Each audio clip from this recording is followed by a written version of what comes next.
Hey guys, we're back here at our Spec build in northern Oakland County. I would consider this week 6.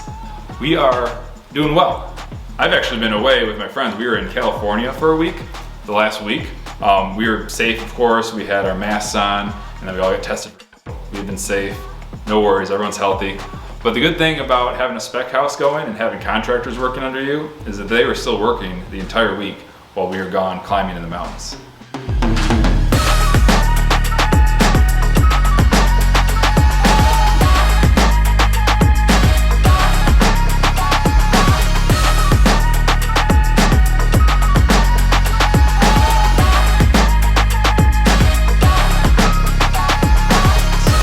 As you can see behind me here, we got a lot of our rough-in done for our different trades.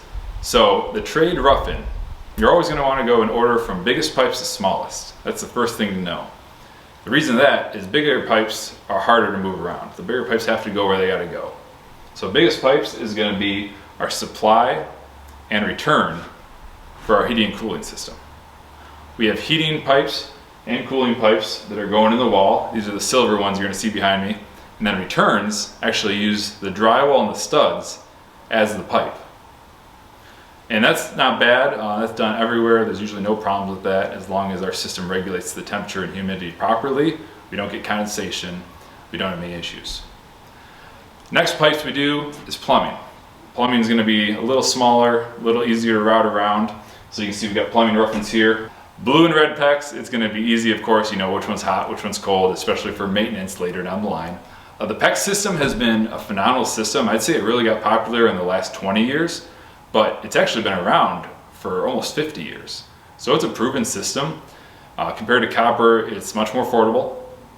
It's very flexible, easier to install, which also saves you a lot on installation, which is big now, of course, because we got a trade shortage in this country.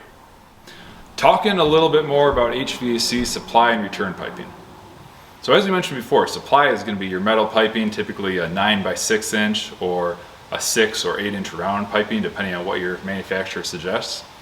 So that's going to go up through the walls, it's going to go across, and right here we're doing single runs from our main branch in the furnace up to each register. And that's going to allow us a greater ability to control, to damper off with a metal damper, which is going to allow a certain amount of airflow to each one. And that control is going to make the system very balanced and a little more efficient. So balanced is important because you don't want one room that's hotter than another. So an outside room that has 2 walls or even 3 walls that are outside walls, those are going to pull a little more heat away from the room in the winter and put a little more heat into the room in the summer. Especially if a wall is sunny most of the day, or if the wall is in the shade, you're going to have the opposite effect. But that room is going to need a much different heat or cooling load than a room, say, in the center, like a bathroom, that has no outside walls and therefore has a very small heating cooling load. So those dampers are important. They're going to allow us to control a greater level of comfort for our residents and a little more energy efficiency.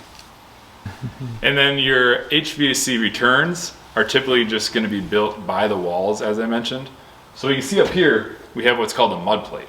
So this mud plate is installed, and that's where the duct cover is going to go on. So your register, your return duct cover. In the northern US here, typically we see them up on the wall. That's going to pull the hot air out in the summer because the hot air rises, of course, and take that back to the furnace. This is important so our drywallers can make a nice clean line. Drywallers, especially around us, they are very fast, they are efficient, but they don't want to spend time figuring out things like locations of receptacles or air ducts. And you can see once this is dried in with the drywall, you're going to have a big opening here for return to be sucked back into the furnace.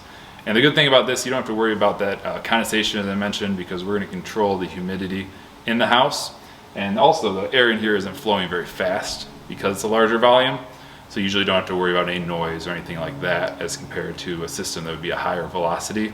You'd want to insulate ducts, but here we have no problem. Very cost efficient, very good way to go.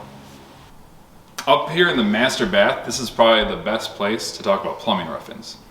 Plumbing rough-ins, as we talked about, are coming after our HVAC.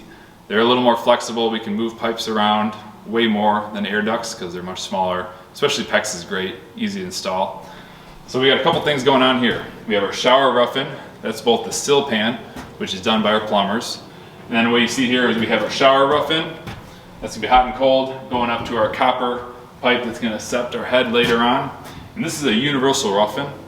So this universal rough-in is gonna allow us to pick a fixture at a later time as long as it's the same brand. Not a problem there. Good thing to get done early. Last thing you can see here is our vent piping. A lot of time vent piping is something that the inspector is gonna get on you on, because if you don't have the proper vent piping, you can have disastrous plumbing problems later down the line. I've been in remodel houses where there was no venting or the venting was inadequate. And what you'll see is things like when a toilet flushes, it can suck the water out of a trap in a sink. And if you don't have that water in the trap in the sink, you're gonna get all kind of sewer gases coming into the room. The last thing you wanna be is the contractor, either the general contractor or the plumbing contractor, and have to come back to a project later and add a vent, which is gonna mean, taking out tile, taking out walls. So get your venting right, guys. Very crucial. If you have any questions, consult your local codes. Over on this side of the room, we got our rough in for our double vanities. They both get their individual hot and cold lines coming up from a main line. Now these are 1/2-inch PEX, which is perfectly adequate for each individual fixture, as long as you're not talking about a sprinkler system or something that requires a higher volume. So each one comes there, we got plenty of volume. And then we have our rough in for both sinks behind the wall so that you don't have any ugly plumbing underneath your vanity. We keep that nice and open. And of course, as we talked about vent, and all these vents come up, and what we've been allowed to do is run every vent to one larger vent that's going to penetrate the roof. Of course, we always want to avoid excessive penetrations in the roof. Each one is, a potential failure point, a potential point to get water going in, different air leakage, condensation. We want to minimize those because, as we talked about, we're building here for the next 100 years. Not just something we can turn around, sell quick, and get out. We want this building to last. A couple things to point out here. We again have our HVAC rough-ins up here with our wall plates that are going to accept our drywall and our mud. And then we're also starting to get our can lights roughed in. Can lights, I think, are a phenomenal option. They really come down a lot in cost, especially if you get an LED integrated model that is sealed, doesn't allow any air to go into your attic where you're going to get moisture problems. Another great option is for low ceilings. Now we're fortunate not to have low ceilings in this property, but for remodels, I think can lights are just the ultimate way to go if your budget can afford it. One thing I want to let you know, guys, is we did get our plumbing approved already and our HVAC, so we're just waiting on finishing electrical, and then we're going to get that approved as well. Electrical, the one thing I like to do if we're working for a homeowner is actually come in with the electrician and the homeowner and mount all our wall boxes before any wire is pulled. So you mount those wall boxes, you come in with your homeowner, and you do a rough check through. That's a great point if they want to add anything. That would be a change order, of course, adding to the project, adding additional receptacles for, say, a TV or data connections. All these little things you might not think about during this phase, but you have to, because once drywall's up, you never want to touch that drywall again. You want to put that drywall up once and be done with it. You don't want to pull it down to move fixtures, move lights, move TV mounts. One and done, people. So again, quick update here after a full dry-in, full roofing, and midway through our HVAC, plumbing, and electrical rough-ins. Hopefully at the next video, guys, we will have all our inspections done and we'll be getting ready for layout and drywall. So stick with me here.